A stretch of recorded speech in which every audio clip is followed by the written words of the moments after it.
Hoje estamos no 5º episódio da 5ª temporada do podcast Antes da Consulta.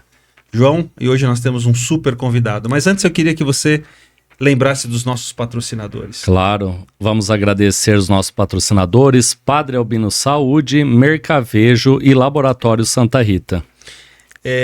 Posso fazer as honras de apresentá-lo? Por favor.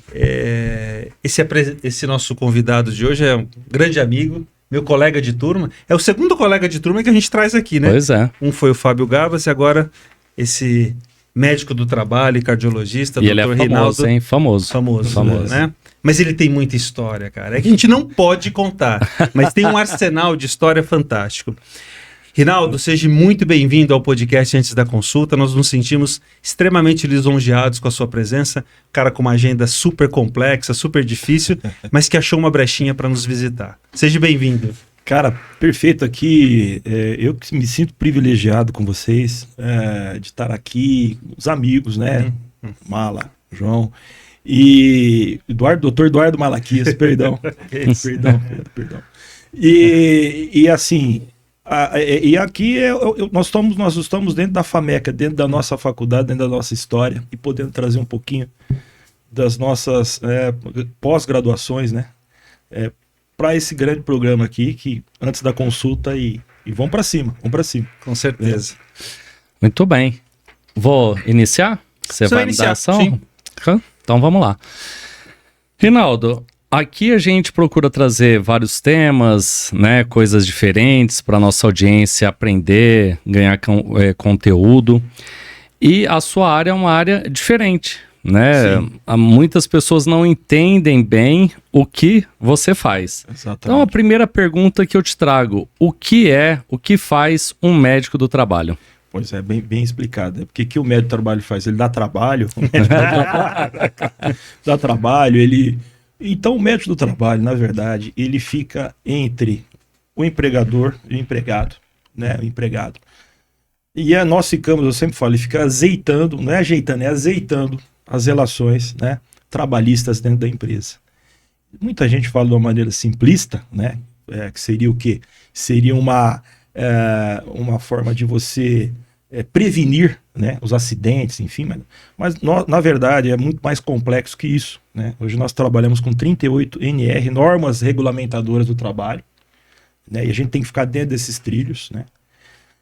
Então o médico do trabalho, na verdade, ele olha, vamos resumir assim, ele olha o ambiente de trabalho, é isso, e ele, que é o meu agente patológico potencial, porque a medicina em geral, você tem várias hipóteses diagnósticas abrindo vários leques.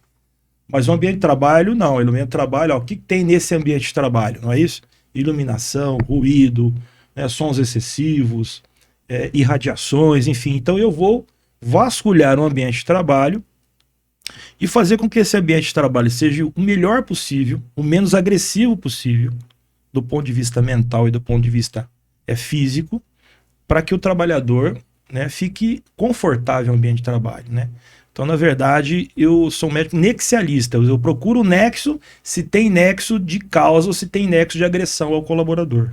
E tento, né, mitigar esses danos que eventualmente possam vir a ocasionar danos ao colaborador, né? Então, no fundo, a gente fala que previne, mas na verdade é muito mais complexo, porque nós trabalhamos um pouquinho também com leis, né? Sempre ancorado nas leis, né, trabalhistas e nessas 38 NRs. É complexo o negócio, mas tem atestados, tem normas, tem atestado de saúde ocupacional, tem, né, enfim. Então eu trabalho com uma equipe também, essa equipe que é o SESB, né, que é o Serviço Especializado de Saúde e Medicina do Trabalho. Então tem um engenheiro do trabalho. Hoje nós temos, no caso da Fundação Padre Albino, né, já estou há 10 anos, nós temos 2 técnicas em enfermagem do trabalho, uma enfermeira do trabalho, né? Então é uma equipe e nós estamos hoje com 5 técnicos de segurança do trabalho, entendeu? Dimensionado pela NR4, que ela vai te colocar, dependendo do número de funcionários, no caso da Fundação Padre Albino são 2.500 funcionários, né? Então ali tem que, pela exigência ali, tem que ter um médico do trabalho, tem que ter todo esse pessoal que eu citei. Entendeu? Pela essa norma NR4, esse dimensionamento do quadro de amparo ao trabalhador. Tem que ser assim. Rinaldo, então você está nos explicando que depois do curso de medicina, você Isso. foi fazer uma especialização ou uma residência Sim, para te trazer esse know-how, esse conhecimento e ajudar a caminhar, como você disse, nesses trilhos das instruções normativas. E fora do ambiente do trabalho? Então a gente tem doenças, né? tem. E é muito comum aquela cena de que o paciente, eu opero uma paciente com câncer de mama. Isso. Então, do período que ela está se recuperando, ela não vai estar apta a fazer algumas atividades laborativas e muitas vezes não consegue trabalhar. Tá? Perfeito. E onde entra o médico do trabalho para esse outro olhar? Quando ele não ficou doente por conta do trabalho, mas sim por uma outra doença. Como que é a função desse médico? Exatamente. Eu acho que quem só faz medicina do trabalho, o colega que só faz medicina do trabalho, ele peca, né? Porque, inclusive, é uma luta que nós sempre... Inclusive eu falo da fundação porque 10 anos estou por lá. As pessoas estão do lado, às vezes, do médico e não conseguem, daquele médico que ela se inspira, daquele médico que passa todo dia a visita, mas uma técnica de enfermagem, né? E não consegue, às vezes, ter acesso a ele. Então, por muitos anos ali, nós brigamos para que os colaboradores tivessem um plano, e isso ocorreu. Enquanto isso não ocorresse, nós estávamos fazendo vários programas de saúde ao trabalhador, que é doenças crônicas não transmissíveis, doenças mentais comuns, né? Transtorno depressivo. Então, nós cercávamos isso, não é isso?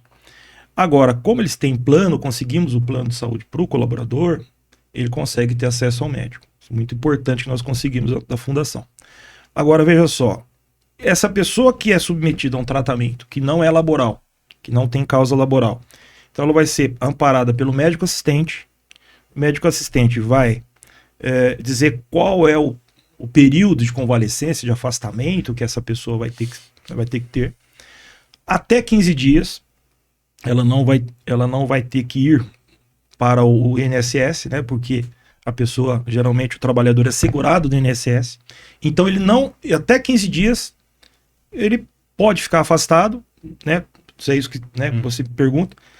Passou de 15 dias, aí vai ter que ser um amparo pela Previdência Social, pelo INSS, aí vai passar em perícia com o médico, né, administrativo, que é o médico previdenciário. Então vai ficar 90 dias, 60 dias, enfim, dependendo da patologia, o tempo necessário para que o colaborador se recupere. Às vezes acontece, Malaquias, que é o seguinte, eles voltam conosco, não é? Mas mesmo que ficou afastado, mesmo amparado para atestado, eles voltam com uma redução funcional, não é? Então o que eu tenho que fazer? Às vezes eu faço uma ordem de restrição temporária concordante com aquilo que o funcionário pode fazer e deixo ele por 2 meses, 3 meses num período para que não sobrecarregue. Por exemplo, feito fez uma cirurgia de ombro, enfim, eu coloco ele num setor administrativo, num setor onde ele não sobrecarregue o ombro dele, por exemplo, nesse caso, né? Então assim funciona. E depois volta, para que ele também, se o colega previdenciário diz que ele pode voltar, eu entendo que ainda ele não está totalmente apto para voltar. Se eu não fizer isso, ele vai ficar numa história que chama limbo previdenciário.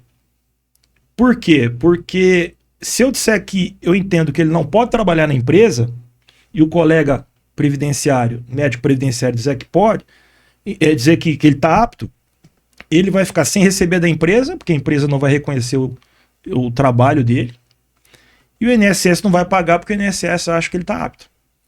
Então, quer dizer, ele vai ficar no limbo previdenciário, ele vai ficar sem pagar o seu aluguel, vai ficar sem comprar o seu remédio, não é isso? Vai ficar totalmente suscetível, né? Aí sim a evoluir com uma doença no sentido mental, até evoluir para um caso depressivo, porque ele vai se frustrar, enfim. Então esse limbo previdenciário é muito preocupante também, de que nós não coloquemos o colaborador nessa fragilidade, nessa janela do limbo previdenciário. Então tento trazer ele para a empresa com uma redução funcional, ele trabalha como ele pode conosco ali por um certo período, depois volta de novo, recupera a função dele e volta de novo ao seu posto de trabalho original, habitual, né? Mais ou menos isso. Quando a gente fala de medicina do trabalho, uma coisa que vem à mente vai fazer o exame admissional, demissional, o exame periódico, vai sair de férias e tem esses exames. Isso. Para que servem esses exames? Qual a importância do colaborador estar realizando isso, né, de acordo com o protocolo? As pessoas não tomam ciência disso, mas quando as pessoas passam, por exemplo... Bom, o exame admissional, né, é um exame importante para ver se ela tem aptidão para aquele posto de trabalho. É isso? Como assim? Eu vou dar um exemplo. Outro dia chegou uma menina lá, até ela fisioterapeuta. Eu pus estetoscópio no peito. Eu falei, você tem um sopro em foco pulmonar. Provavelmente você tem uma CIA aí, precisa ver. Isso aí é congênito. Você nasceu com isso. Tantos anos passando por isso. Ela voltou e falou, doutor, realmente eu tenho uma CIA. Ela está com repercussão sistêmica.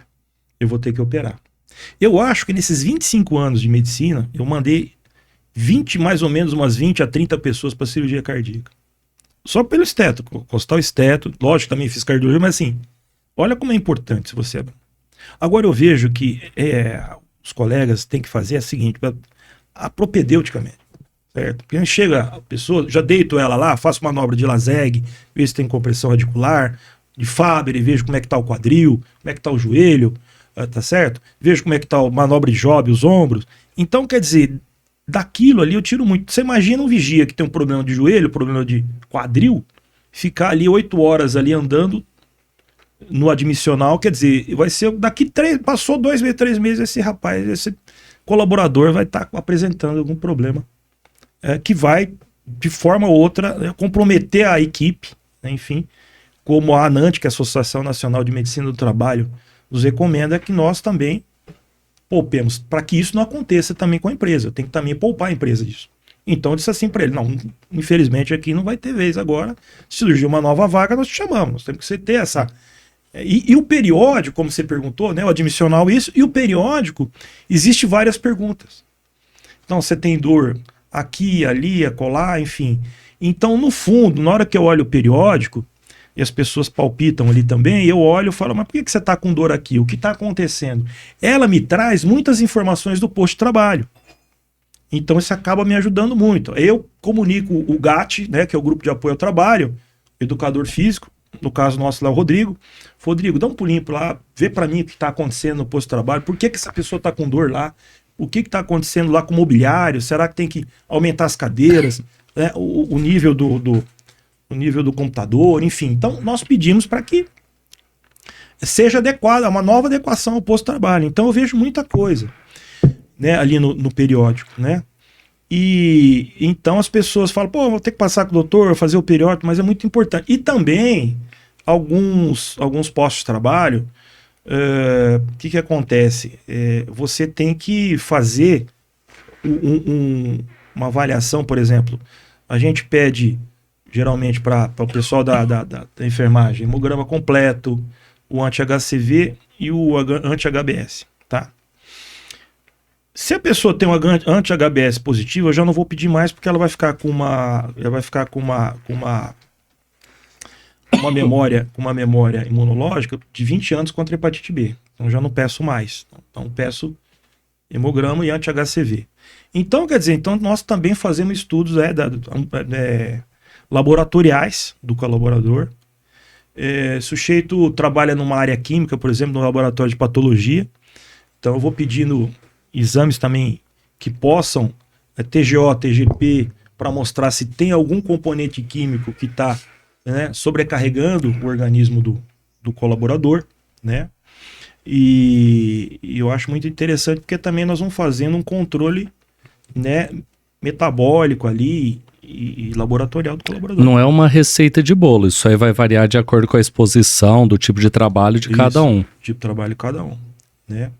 E então, né, nós sempre vamos seriando também os marcadores biológicos aí que nós vamos ver se está tendo alguma intoxicação, alguma coisa nesse sentido, né? Então cada empresa trabalha, por exemplo, você trabalha com NR32. O que é NR32? É qualquer estabelecimento designado à saúde, né, que se propõe a fazer tratamento em saúde é a NR32. Então ali a gente tem que seguir todos os protocolos ali, eu acho que até as NRs são excessivas, sabe? Tem muitos excessos também, mas também são interessantes para que você siga um fluxo, né, de acompanhamento do trabalhador. Rinaldo, durante a pandemia, o mundo todo viveu uma experiência muito, muito triste, Sim. que foi a reclusão, a falta de convívio social, e isso inevitavelmente trouxe impacto psíquico nas relações de trabalho. Sim. Eu queria que você falasse um pouco hoje, já passado a pandemia, existem algumas profissões muito estressantes, por exemplo, trabalhar numa terapia intensiva, trabalhar esses setores fechados, numa hemodiálise. Qual a preocupação que a Fundação tem para há um rodízio, você fica um pouco lá, mas depois você tem que sair? Qual que é a sua visão como médico do trabalho para evitar ou mitigar essas perturbações que podem vir por conta do estresse do próprio trabalho? E queria que você contasse um pouco, numa estrutura tão robusta de 2.500 colaboradores, qual que é a sua preocupação na hora de contratar pessoas com alguma deficiência, né? Incrementar o teu quadro, dando oportunidade a essas pessoas. Sim. Na verdade, começando um pouquinho de trás para frente, assim, existe aí uma normativa do Ministério do Trabalho que existe uma cota de deficientes para que você precisa cumprir. Nós não precisamos ter 100 deficientes lá na Fundação, 100, né? 100 deficientes. Então, geralmente temos pessoas com declínio cognitivo leve, nós contratamos pessoas com redução funcional, nós contratamos também que ficam em setores, vamos dizer, menos estressantes, ou com menor informação no período de tempo, né? Pessoas que você não pode sobrecarregar um jeito, se ele vai ser se ele vai estar, por exemplo, entrando dentro de uma área, botar ele dentro de uma área com risco biológico, enfim, então nós tentamos preservar ele para uma área mais tranquila, né? E o que acontece?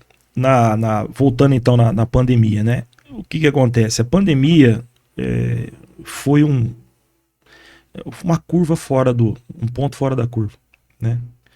Então, tudo que nós estávamos fazendo em medicina do trabalho foi no sentido assim, as outras ações foram congeladas.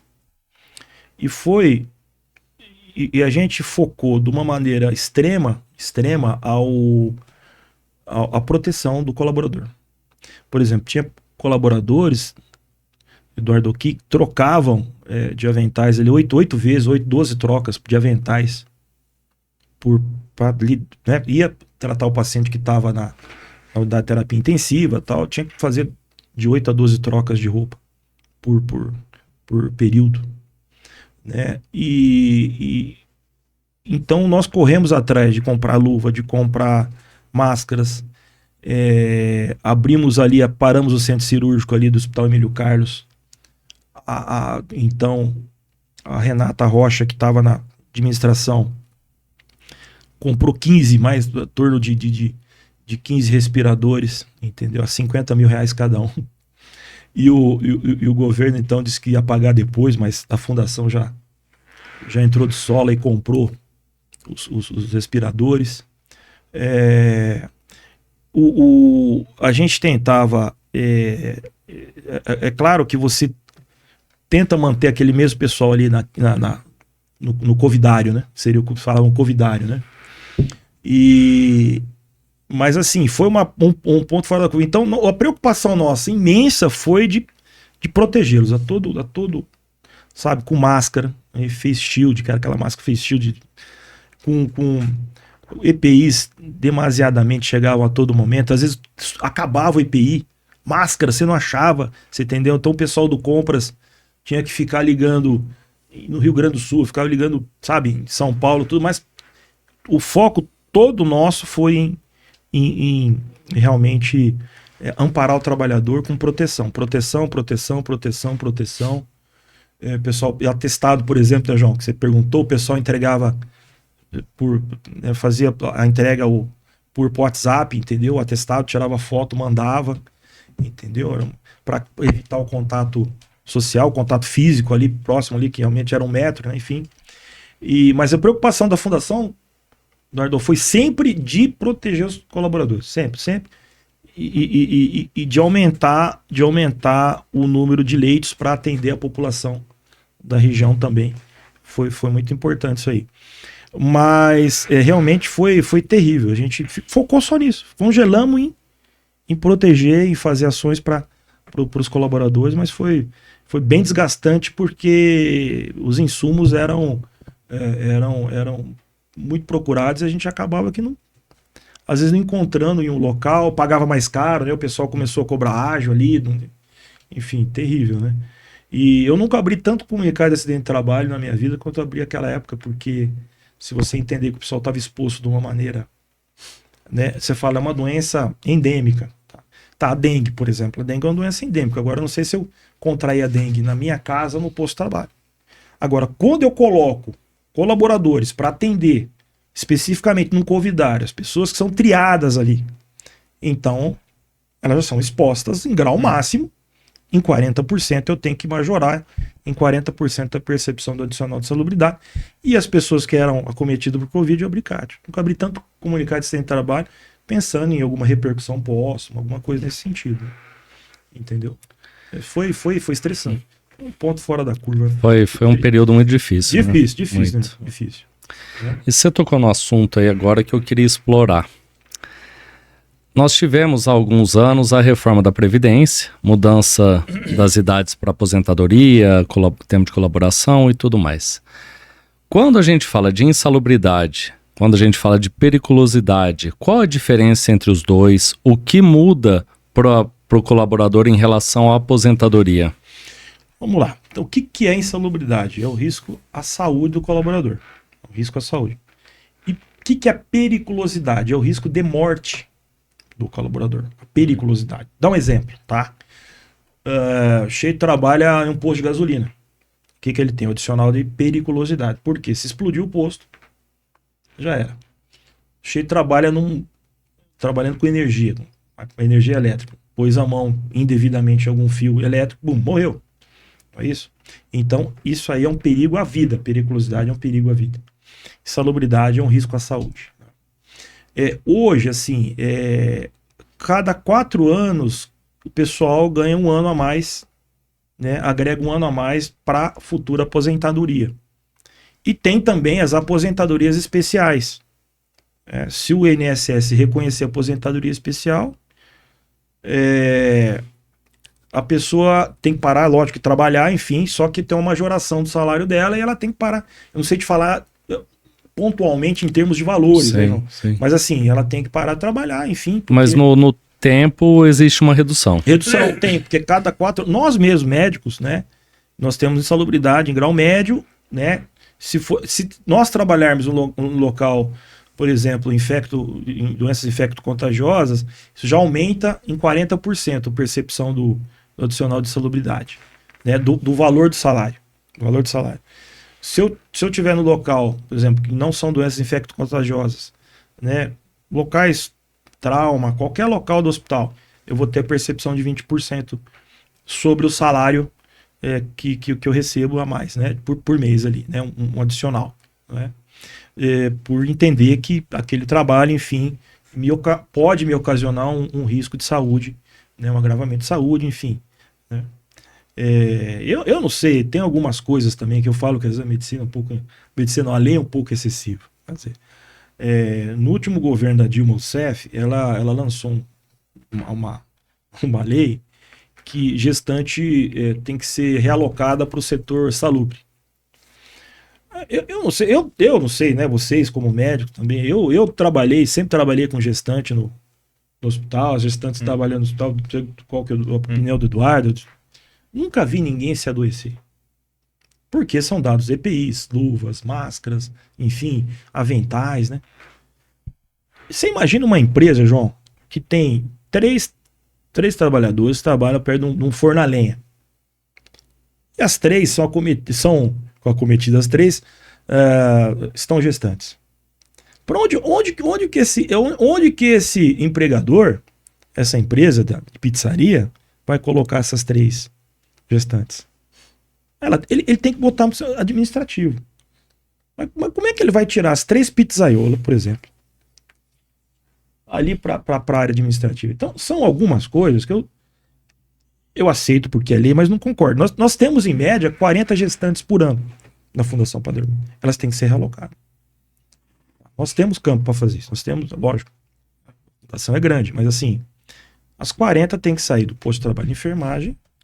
Nem toda empresa vai ter a dimensão da fundação para conseguir essa realocação. Então, eu acho que são coisas assim, eu não concordo, aceito, porque eu nunca vi, não sei, Eduardo, você, uma gestante ter tá certo? Ser acometido por algum evento grave, você está trabalhando, fazendo a parte dela relacionada ao seu serviço habitual, de ter tido sei lá, de ter perdido. Enfim.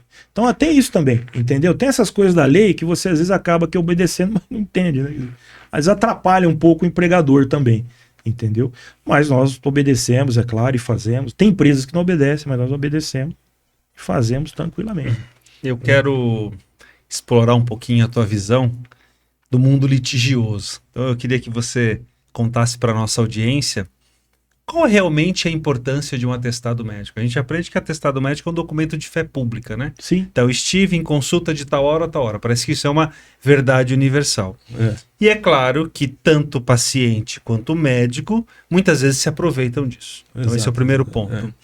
E eu queria que você contasse o seu olhar como médico de uma instituição tão grande, como que é a justiça do trabalho? Parece que tem um viés pró-funcionário. Como que você enxerga isso? A justiça, na verdade, é o seguinte: nós já começa o litígio comigo ali na minha sala, porque, veja bem, o doutor Eduardo, o doutor João atestam, então cheio o colaborador, o funcionário, ele vem com toda a razão, porque quem deu atestado foi o médico, que é um defensor da saúde do colaborador, e assim ele confia, né? Então ele já vem todo imponente com o atestado. Enfim, quando o atestado vem comigo, enfim, eu balizo ali dentro, né, da nossa experiência médica, do período de convalescência ou não, tal, até aumento o atestado. O jeito vem com menos, eu falo, olha, até mais. Enfim, vamos, né? Não é que vai passar com o Rinaldo que vai reduzir o atestado. Não por causa disso. Mas assim, e aí, quando eu perco ele dos 15 dias, ele vai para o INSS. Eu já perdi ele das minhas mãos. Entendeu? E ele já vem comigo com que em posição para que aquele atestado seja absolutamente aprovado. Tá, tudo bem, aprovamos, já perdi. Então, alguns colaboradores, é aquela história, quando sai da empresa, né? Ele saiu da empresa, o vizinho fala para ele, poxa, mas o senhor não vai entrar com processo contra a empresa? A empresa devia te amparar desse jeito, não, meu Deus, mas... Então ele vai colhendo a ideia do vizinho, ele vai colhendo a ideia do sobrinho, a ideia do primo.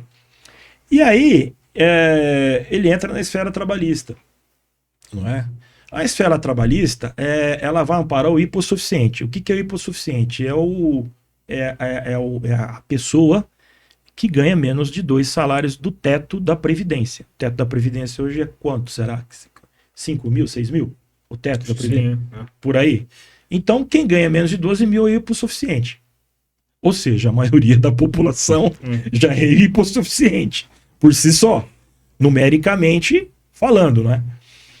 Mas assim, às vezes o juiz, né, ele olha as empresas de uma maneira geral como descumpridoras, tem esse viés como descumpridoras de leis, que são essas, dentre essas NR30, essas 38 NRs, não cumpriram, a empresa não cumpriu os treinamentos, né, que deveriam ser dados, não fez ginástica laboral, tal, e aquele chororô tudo, né?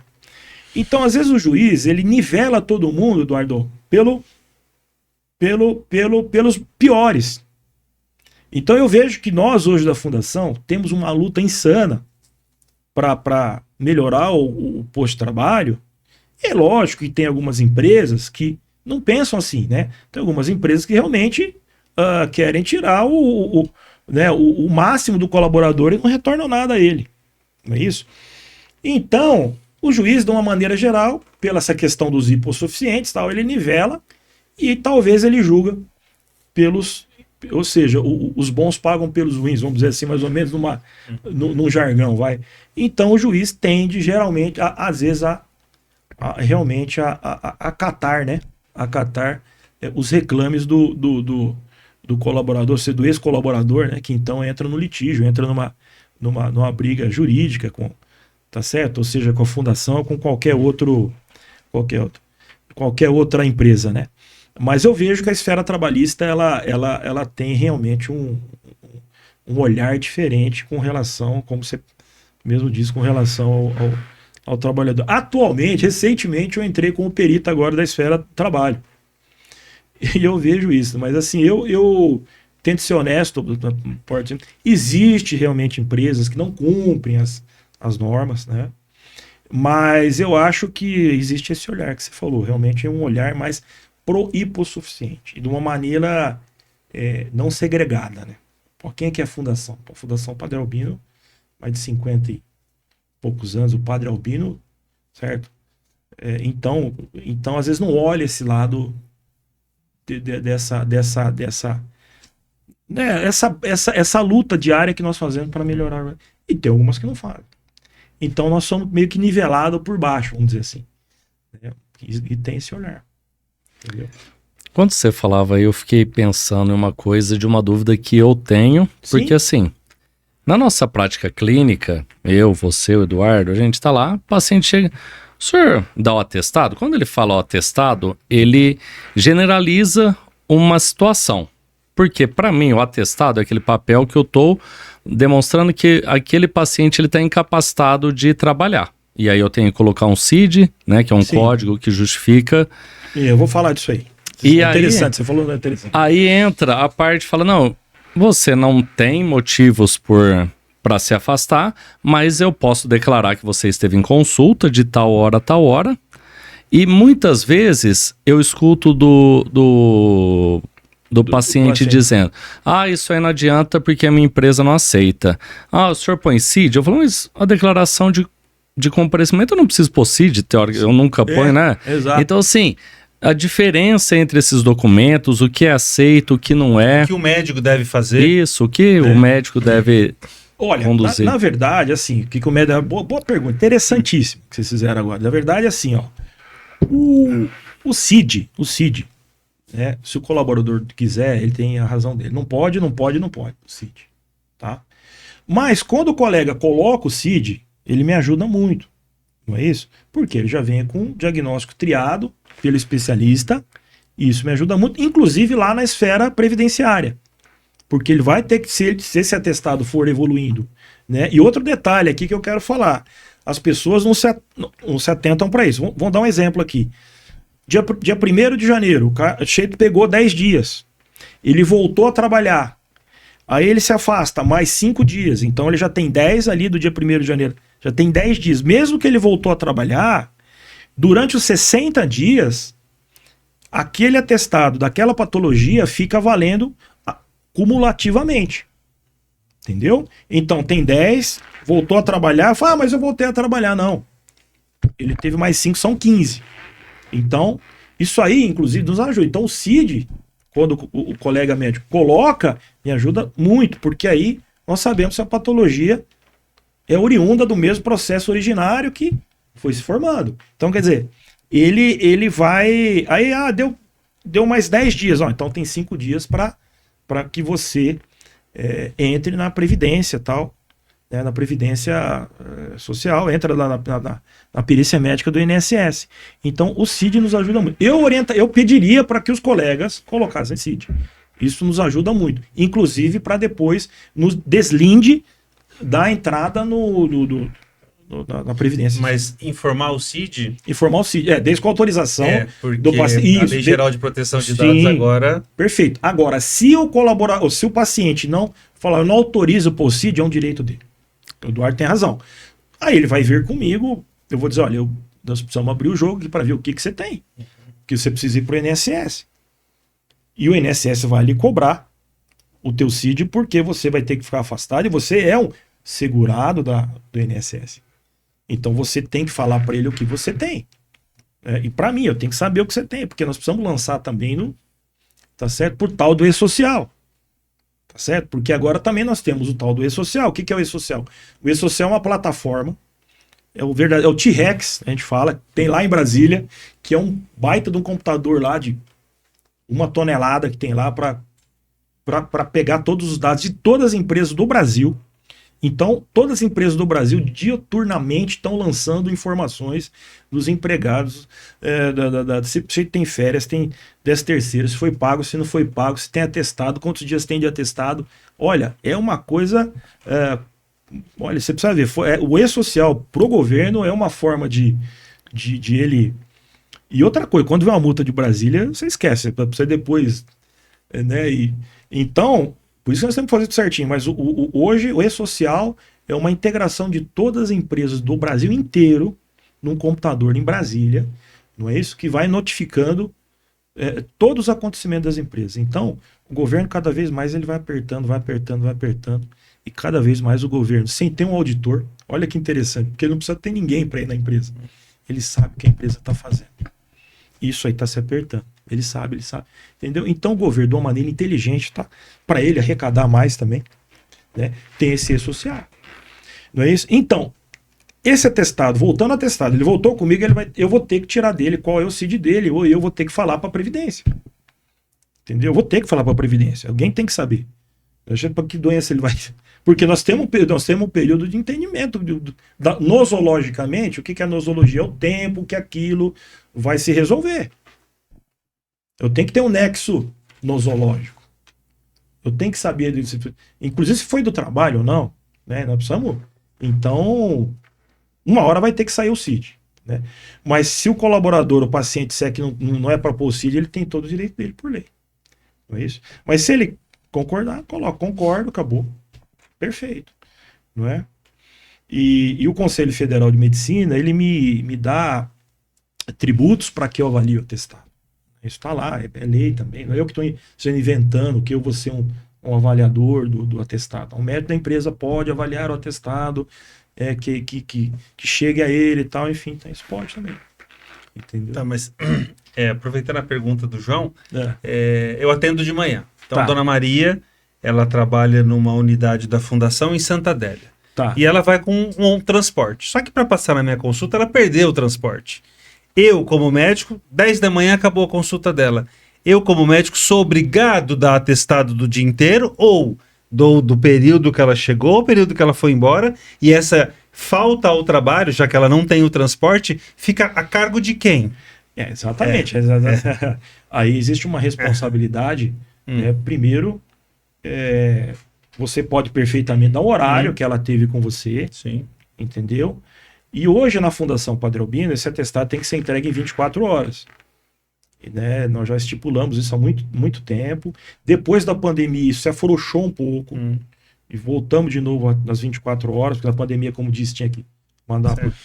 Então, nós agora... Você pode dar o período, perfeito, não é isso? Dá o período que você atendeu ela. Porque é o período que você está entendendo que ela está incapaz. É aquele período que ela foi te consultar. Ela foi na tua consulta, então você dá o período que... Tá certo?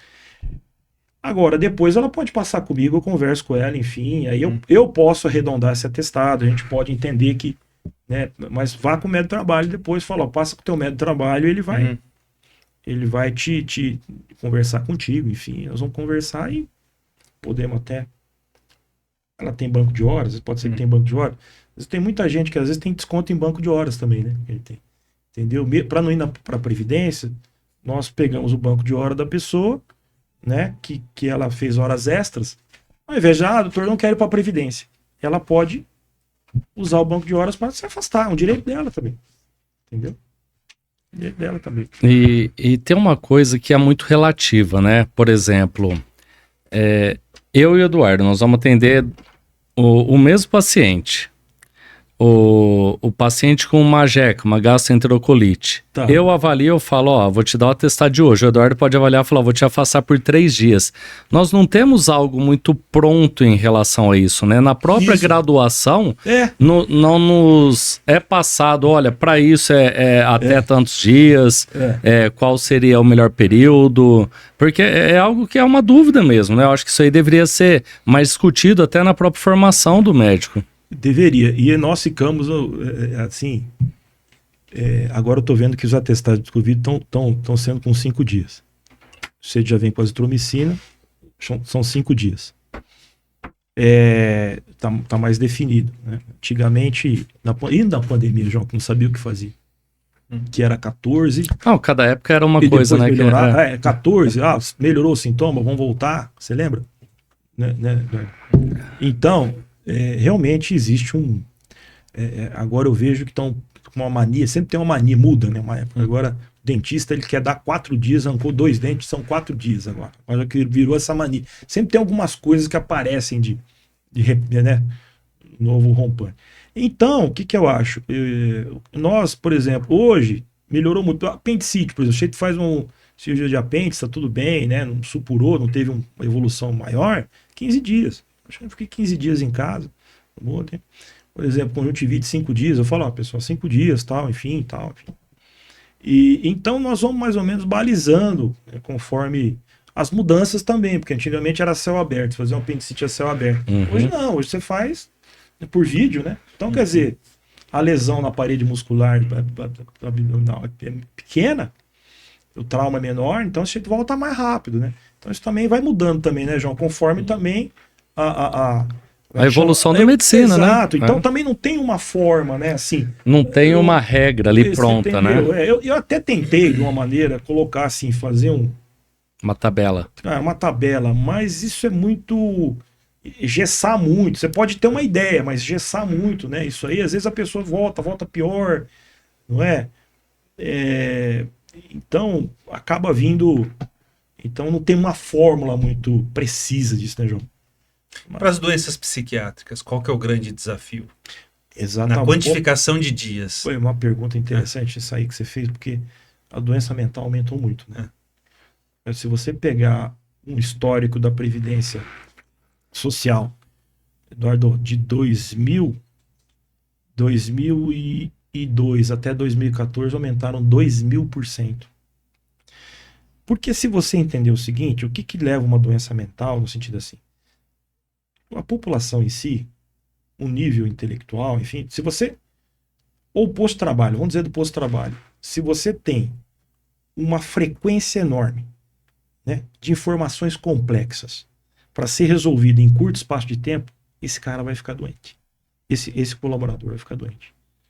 Informações complexas por um curto período de tempo, rápido, porque ele resolver rápido. A população agora pegou o WhatsApp. Pessoas que não têm um grau de cultura muito grande, eu sempre falo isso, e que está vendo o WhatsApp de uma maneira... É muita informação para a pessoa. Essa pessoa vai ficar doente, essa pessoa vai mentalmente, ela... Tá certo? A gente tem mais informação, dizem aí que o príncipe da Manchúria, sei lá, da China, com essa história de WhatsApp, história de... Não é isso? Então, eu acho que o número de informações hoje para as pessoas, de uma maneira geral, para as que têm menos, ainda que têm menos o âmbito cultural organizado, enfim, e muito complexas, elas se confundem. Já dá ruim, é por aí. Agora, você imagina um posto de trabalho que você, né, muitas informações complexas. Agora, o que acontece é que às vezes tem uma... O Eduardo perguntou, é interessante, mas não tem só o problema do posto de trabalho, né, Eduardo? Tem o problema familiar também. Então tem um problema, você está com um problema em casa, seu problema, sei lá, de vários cunhos, econômico, financeiro, doença, né, de familiares que dependem ali da família, né, que são acamados, enfim, que geram peso para a família. Então a pessoa já tem uma desestruturação da constelação familiar, que traz para o trabalho, então a pessoa traz aquela carga de casa para o trabalho, não é isso? Enfim, e aí a pessoa vai adoecendo, né? É por isso que nós temos do trabalho tratar das doenças crônicas, né, e das doenças mentais comuns. Inclusive eu estava conversando agora com o Sérgio, estava conversando com a Keterine, com a Tatiana, dizer para a gente fazer agora, para ter um selo de qualidade em doença mental. Tem um modelo direto de doença mental que eu uso, de nexo, né, das investigações diretas. O que é investigação direta? Daquelas pessoas que estão no posto de trabalho com risco químico, tolueno, xileno, betume, parafina, tal, enfim, hidrocarbonetos aromáticos, tá? O trabalho noturno, tá? O trabalho noturno e aquela pessoa que foi submetida a um estresse pós-traumático. Ele está conversando com a colega de trabalho, está numa firma de tecelagem, alguma coisa, tem um escalpelamento da colega e aquilo gera um estresse pós-traumático. Então, esses são os objetos de ação de investigação direta. Então, vamos lá, estresse pós-traumático, trabalho noturno e pós-trabalho com risco químico, né? Que pode ser os neurotóxicos. O segundo ponto de investigação indireta e investigação direta aí seria realmente as pessoas com CID F32, os F33, F40, também os que trabalham em postos, trabalham com risco químico, os hidrocarbonetos aromáticos. Então a gente vai fazer uma causa mais complexa, já é complexa, mas uma causa mais complexa indireta. Essa é a forma da gente investigar. Então estou querendo pôr isso agora na fundação para que nós façamos aí o que eu uso lá na esfera trabalhista para começar a separar e dar um apoio com o psiquiatra, com o psicólogo, o GAT, entendeu? Para fazer isso aí imediatamente, entendeu? Porque realmente as doenças mentais aumentaram e muito, né? Com essa história de informações complexas ao mesmo tempo, rápidas e para resolver rápido. É difícil. E além da questão do diagnóstico em si, de episódios depressivos, de transtornos de ansiedade, que a gente sabe que aumentou demais, nós temos muitos problemas no ambiente de trabalho da inter-relação pessoal, seja entre colegas, seja entre chefia e colaborador. Nesse caso, a medicina do trabalho pode intervir pedindo troca de setor, troca de chefia, como funciona isso? Pode. É uma pergunta interessante isso aí. Isso é questão do assédio e também das brigas e do assédio. Então existe uma relação vertical, colaborador, horizontal e vertical. Chefia, subordinado, né? Então a gente dispõe de canais ali, né? De canais, por exemplo, no Hospital Emílio Carlos, no Hospital Padre Albino, né? Que a pessoa pode entrar, tá certo? E comunicar o problema que ela está tendo no posto de trabalho por esse canal, né? Como fosse como é que eu poderia dizer? Nós temos ali um reclame, um serviço de atendimento. Não seria uma ouvidoria, fica sigiloso. Ótimo. Ouvidoria, exatamente. Obrigado, Eduardo. Uma ouvidoria, nós temos a ouvidoria do Emílio Carlos, a ouvidoria do Hospital Padre Albino, do AME e tal. Então a pessoa realmente, como o Eduardo me ajudou aí, na ouvidoria ela vai realmente vai confessionar, descrever o problema que ela está tendo no posto de trabalho. Já tem. Isso tem sim. Né? E nós temos também, além disso, nós temos a integração, nós temos um manual de integração para mostrar o que é a fundação, o local que a pessoa está trabalhando. A gente faz a integração, faz uma aulinha de integração, de onde ela vai trabalhar, com quem ela vai trabalhar, o que ela vai encontrar ali e tal, enfim. Tem um manual de integração, temos o livrinho de assédio moral e temos esses canais, como você perguntou, de ouvidoria para a pessoa relatar os problemas do pós-trabalho. Também tem. Isso aí. Ou seja, o Rinaldo trabalha bastante, hein? Muito trabalho. Eu pensei que médico do trabalho era mais tranquilo, né? Você achou que trabalho só estava no nome só da especialidade, né? Mas não tinha trabalho? Mas, Eduardo, estamos com o nosso tempo. Mas foi terminado. Muito rico, né? Foi fantástico. O Rinaldo tem uma excelente didática, bem... Com certeza. Bem claro. Né? Sim. Foi ótimo. E só temos a agradecer, viu, Rinaldo? Temos bastante o que falar, né? Trabalho do Estado Federal, nós temos também as perícias previdenciárias. Interessante. Então, tudo que dá errado lá no INSS acaba conosco lá no Juizado Federal. Enfim, e é muito interessante, né? Então, nós vamos vendo toda essa flutuabilidade do Cheito, desde o posto de trabalho dele até o INSS, deu 2 indeferimentos, vai para o Juizado Federal conosco. Então, é muito rico, né? As informações são muito ricas, né? E muito bacana. Vamos ter que trazer ele de novo. Tem bastante coisa. Tem muita coisa para discutir. Isso porque não falamos da cardiologia. Exato. Hoje só foi falamos da medicina do trabalho. Mas tá, jóia. Rinaldo, só tenho que te agradecer, tá? por aceitar nosso convite, por estar aqui hoje, trazer tanto conteúdo para nossa audiência. Então, muito obrigado. Eu fico feliz por estar aqui. São meus amigos, né? Obrigado. Primeiro, eu me sinto lisonjeado, não, o Eduardo falou, mas eu me sinto lisonjeado de estar aqui com vocês. E é uma felicidade minha muito grande estar aqui, gente. Vocês não têm ideia de realmente estar em contato com vocês, estar em contato com informações, estar em contato com poder a gente compartilhar um pouco do nosso dia a dia. E essa é a ideia do podcast, Reinaldo, é levar a informação correta, sem viés, para a audiência, né? Exato. E a pessoa tem que receber essa informação e depois buscar mais informação, né? Sim, e sim. você foi muito, muito claro, muito rica a tua palestra. Poxa, eu fiquei feliz, fico Com feliz. certeza. E então, só temos a agradecer. E vamos deixar pré-agendado uma próxima. Exatamente, conte comigo e muito obrigado por poder a gente conversar esse papo rico aqui. Tá? Legal. Maravilha. E agradecer mais uma vez os nossos patrocinadores, Padre Albino Saúde, Mercavejo e Laboratório Santa Rita.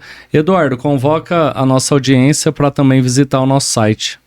Você pode assistir quantas vezes quiser essa nossa entrevista com o Dr. Reinaldo, médico do trabalho da Fundação Padre Albino, e tantas outras que já fizemos.